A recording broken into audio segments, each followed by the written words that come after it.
Gjendja e lumenjëve në Kosovë shumë shpesh është raportuar alarmante nga mediat dhe shoqëria civile për shkak të mbeturinave të ndryshme për skajshtratit të lumenjëve, por edhe në gjithë rrjedhën e ujit, pasi shumë prej tyre janë shndruar në deponim mbeturinash plastike, mbetje shtazore dhe materiale inerte.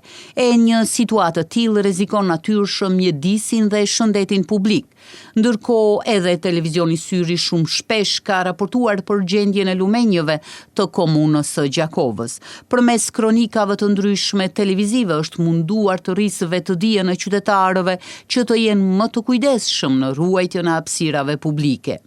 Mirë po, duket se kjo situatë i ka rënë në sy edhe ministrës së mjedisit dhe planifikimit hapësinor Fitore Pacolli, e cila së fundmi ka bërë të ditur se ka marrë vendim për nisjen e procesit për rikthimin e rrjedhës së lirë natyrore të lumenjëve në Kosovë.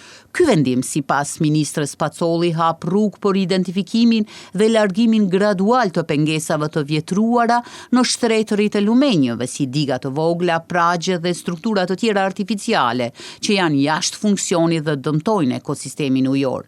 Pacolli gjithashtu në shkrimin e saj citon se përmes këtij vendimi synon të përmirësojë cilësinë e ujit, të rikthejë migrimin natyror të faunës ujore dhe të zvoglojë rreziqet nga përmbytjet që shkaktojnë nga bllokimi i mbeturinave dhe drunjeve gjatë prurjeve të mëdha. Kujtojmë se vërshimet të ndodhura në fillim të vitit 2026 në nivel vendi në shumë lumen rikthyen mbeturinat në sipërfaqe, duke përkeqësuar situatën edhe më shumë.